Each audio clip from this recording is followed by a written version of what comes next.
Amma? Yes, Nora?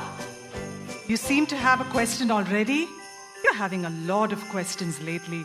You know, it's Christmas tomorrow, and I've got to get a lot of work done. But this is an important one.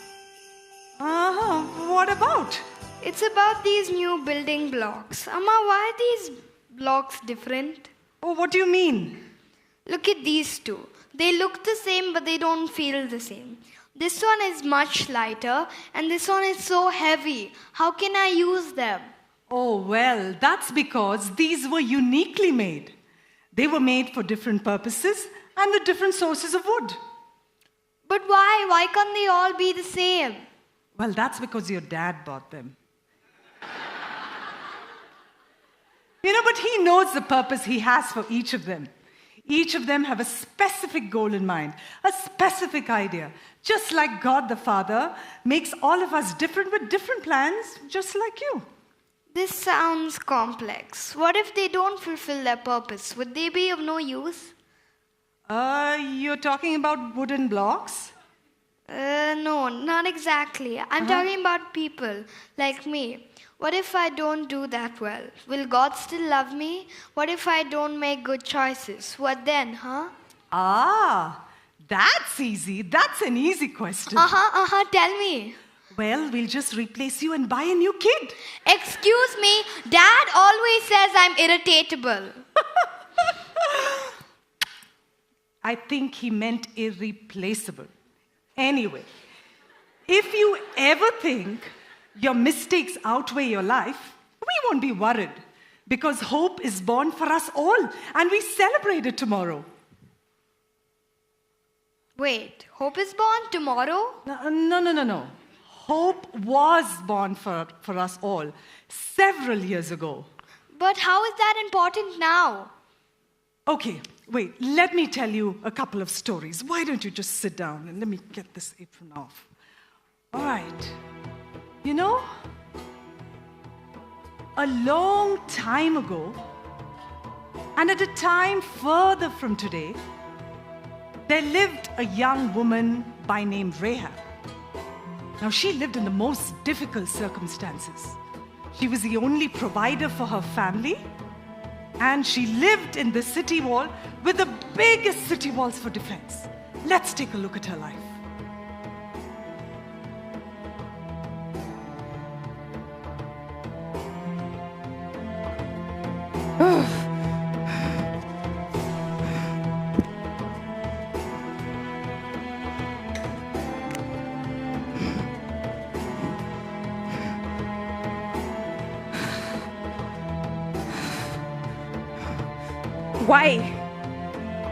Why? To whom must I cry out to? What more do I have to lose? I'm so tired of people calling me names. I'm misunderstood.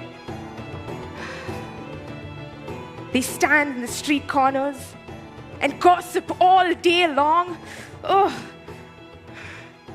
Sometimes they make me feel like I'm an outcast. And look at my life. I have neither a suitor, nor a son, nor a daughter, or anyone for my own. My parents are gray and old. We have not enough to feed either of us. How long? How long will I remain single and miserable? And these guards harass us and ridicule me. To whom do I turn to for justice? Who shall save us? And how am I to escape?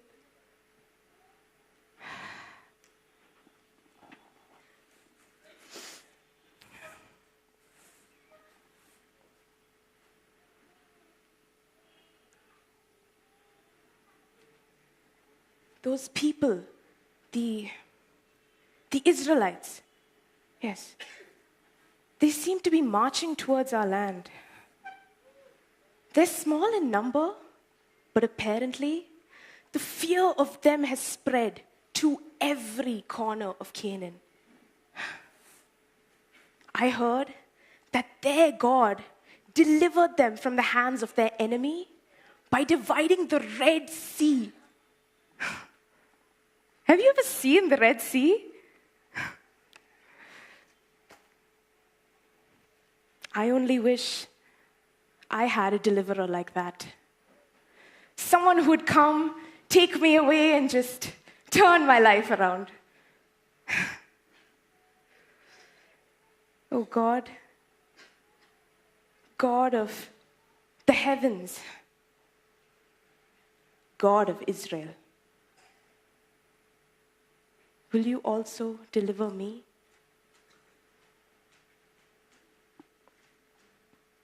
You know, later that night, God provided for Rahab a way out. You see, Rahab sheltered a few spies from Israel, from the soldiers of her kingdom. And in turn, they provided her mercy and made her a citizen of Israel. And it all mattered so greatly at the end. But how did her life matter? Okay, well, let me tell you another story, and then I'll explain it. Okay, continue. Almost 250 years later, when the whole world was affected by drought, there was nothing to eat. And there was this young Moabite woman by name Ruth. And she and her mother-in-law, Naomi, made their journey back into Bethlehem, Israel. Now, she had the most difficult task to do. That was to ask for help from the Israelites, even though she knew the tensions between the Israelites and her people, the Moabites.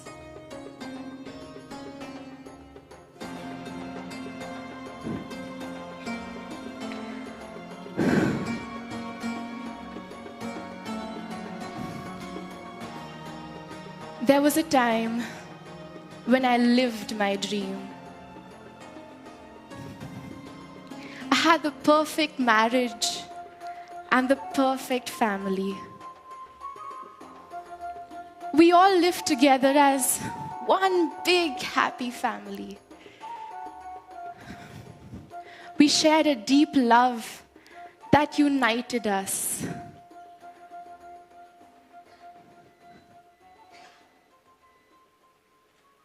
But then, in the blink of an eye, it all changed. I lost all of them, one by one. My husband, his brother, and his father. Before I knew it, they were all gone. Death, that cruel, unforgiving force just shook our family. I had so many questions and so much pain.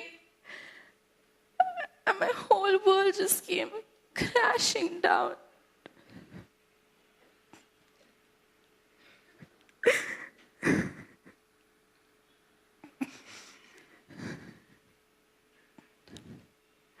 But you know, my dear old Naomi, my dear mother-in-law, has stood strong through all of this.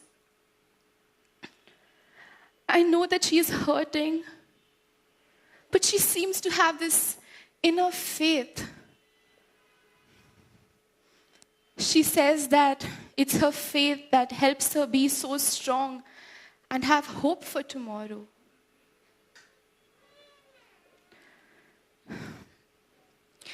So now, here we are in Bethlehem, her hometown, far away from the home I once knew. I loved her way too much to let her go. I could have stayed where I was, but I decided to follow her. But only when we got here did I realize that neither Naomi nor I are welcomed.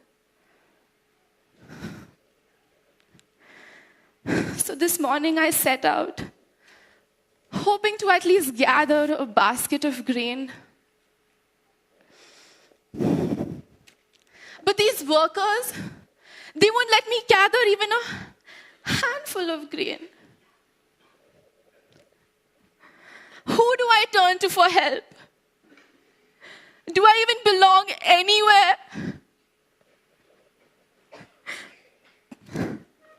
Oh God of Naomi, my mother-in-law, God of Abraham, Isaac, and Jacob, I have heard that you are a promise keeper, a restorer, and a redeemer. But here I am. I'm no one and have nothing to my name. Please, please come to our rescue. Save me from drowning in this sorrow. Honor Naomi for her faith.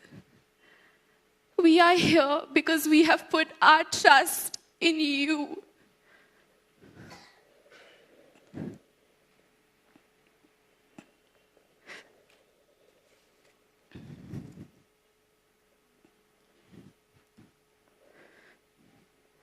Oh, look, there comes the master of the field. Oh, Lord, please let him permit me to pick the ears of grain so that Naomi and I will not perish tonight.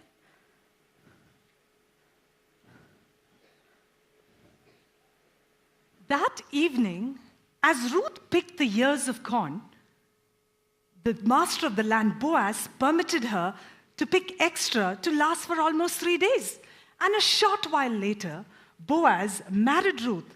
And in this way, both Ruth and Naomi were reintroduced back into the families of Israel.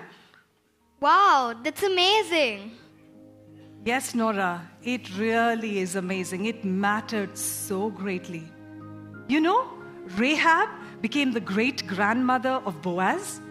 And Boaz, by marrying Ruth, became the great-great-grandmother of King David. And these two women were part of the lineage that led to the birth of Jesus. Now, both these women, Rahab and Ruth, yearned for a change in their situations. But they yearned for something that they couldn't quite explain. Somewhere to belong, someone to accept and love them deeply. But God answered their prayers so beautifully. Through the birth of Jesus, both Rahab and Ruth were more than just two ordinary individuals. They were more than two victims of unfortunate circumstances. You know, they were a part of God's big plan to bring us all into His family. You know, God loved us so much that He gave His perfect Son, Jesus, that whoever believes in Him would have a life that's different.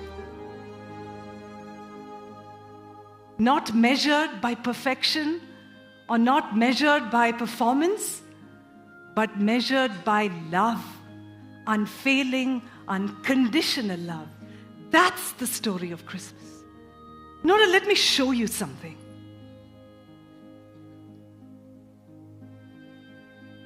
You know, this block is the perfect life, free of sin and grief. And this is us. So, how does this reach perfection with this? It is only through Christ that it is possible.